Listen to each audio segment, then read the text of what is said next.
Hello friends, welcome back to my channel. ఈరోజు వైశాఖ మాసంలో first శనివారం. సో మన వైశాఖ మాసంలోని వచ్చిన ఫస్ట్ శనివారం మామిడిపళ్ళతోటి వెంకటేశ్వర స్వామికి అయితే పూజ చేసుకుంటాం. దాని తర్వాత అయితే మనం మామిడిపళ్ళు తినడం స్టార్ట్ చేస్తాం. సో ఈరోజు పూజ నేను ఎలా చేసుకున్నానో మీ అందరితోటి షేర్ చేయాలని అనుకుంటున్నాను. ఒకసారి చూడండి ఫ్రెండ్స్. చూడండి, నేనైతే ఇవి గోధుమ పిండితోటి చేసుకున్న దీపాలు. ఇవి గోధుమ పిండిలోని కొంచెము నెయ్యి వేసుకొని కొంచెము బెల్లం వేసుకొని ఇవైతే నేను రెడీ చేశాను. 7 దీపాలు. వెంకటేశ్వర స్వామిది 7 కాబట్టి 7గా మనం పూజిస్తాం కాబట్టి 7 దీపాలు అయితే నేను రెడీ చేసుకొని ఇక్కడైతే నేను వెంకటేశ్వర స్వామి నామం అయితే పెట్టుకున్నాను. ఇందులో అయితే నెయ్యి వేసుకొని దీపం అయితే వెలిగించుకున్నాము. నెక్స్ట్ ఏంటంటే వెంకటేశ్వర స్వామికి ఎప్పుడు మనం నిలువుగా బొట్టు పెట్టుకొని కుంకుమ పెట్టుకోవాలి.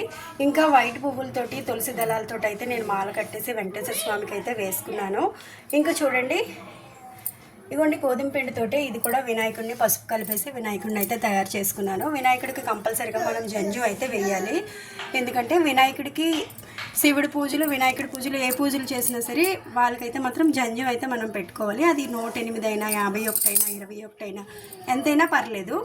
నెక్స్ట్ చూసారా, తమలపాకుల్లో కూడా వెంకటేశ్వర స్వామి నామం పెట్టుకొని దాని మీద ద్వీపం అయితే వెలిగించుకున్నాను.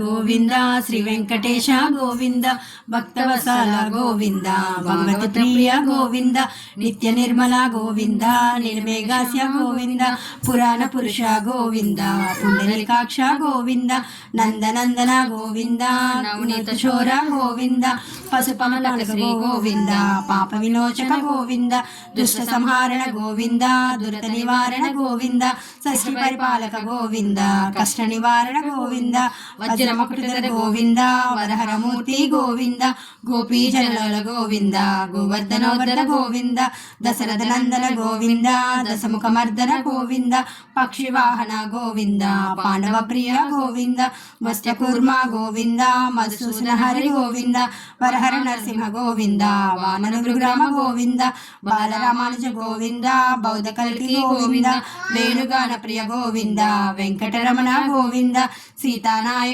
గోవింద సితజన పాలక గోవింద దరిద్ర జన పోషక గోవింద ధర్మ సంస్థాపక గోవింద అనాథ రక్షక గోవింద ఆపద్బాంధవ గోవింద శరణాగత వాస్తల గోవింద కరుణాసాగర గోవింద కమలద లక్ష గోవింద కమిత ఫలద గోవింద పాప వినాశక గో. వైశాఖ మాసం విశిష్ట ఏంటంటే విష్ణుమూర్తి భూలోకంలోని సంచరిస్తారు. సో మనం వైశాఖ మాసంలోని విష్ణుమూర్తికి వెంకటేశ్వర స్వామికి పూజ చేసుకున్నట్లు అయితే మంచిది. ఇంకా వెంకటేశ్వర స్వామికి విష్ణుమూర్తికి తులసి దళాలంటే చాలా ప్రీతికరం. సో తులసి దళాలతో మనం ఇలా పూజ చేసుకుంటే వాళ్ళకి చాలా ప్రీతికరంగా ఉంటుంది. ఇంకా వైశాఖ మాసంలోని ఎవరైతే విష్ణుమూర్తి పారాయణం, విష్ణుమూర్తి సహస్రనామాలు చదువుతారో వాళ్ళకి చాలా బాగుంటుంది. ఇంకా వైశాఖ మాసంలోని వచ్చిన ఫస్ట్ శనివారం అయితే మామిడి పళ్ళు పెట్టి పూజించుకొని దాని తర్వాత అయితే మామిడి పళ్ళు తినడం స్టార్ట్ చేస్తాము. ఇంకేంటంటే వైశాఖ మాసంలోని మన ఇంట్లో ఎవరైతే పెద్దవాళ్ళు చనిపోతారో, మన తాతలు ముత్తాతలు ఉంటారు కదా, వాళ్ళకి కూడా మనం పూజించినట్లయితే మామిడి పళ్ళు పెట్టి చాలా మంచిది. చాలామంది భజనలు పెట్టి కూడా కీర్తనలు అన్నీ చేస్తారు. సో వైశాఖ మాసంలోని ఇంట్లో ఎవరైనా చనిపోతే వాళ్ళకి భజనలు పెట్టుకొని మామిడి పళ్ళు పెడితే చాలా మంచిది, బాగుంటుంది. ఇంకా ప్రతి శనివారం కూడా మనం ఇలాగా పిండి దీపాలు చేసుకొని రాగి ఆకుల మీద దీపాలు పెట్టుకొని ఇలాగ వెంకటేశ్వర స్వామికి విష్ణుమూర్తికి పూజించినట్లయితే చాలా బాగుంటుంది. వైశాఖ మాసము, కార్తీక మాసము, శ్రావణ మాసము, మార్గశిర మాసము, సో ఈ 4 మాసాలు 12 మాసాల్లోని చాలా విశిష్టమైనది. సో వైశాఖ మాసంలో కూడా మనము ఇలా కొత్త పళ్ళు దొరుకుతాయి కదా, అదే మామిడి పళ్ళు, తాటి ముంజులు, పనస పళ్ళు. సో ఈ పళ్ళు పెట్టుకొని కూడా మనం పూజ చేసుకున్నట్లు అయితే చాలా బాగుంటుంది. సో నేనైతే ఈరోజు పూజ అయితే నాది కంప్లీట్ అయిపోయింది.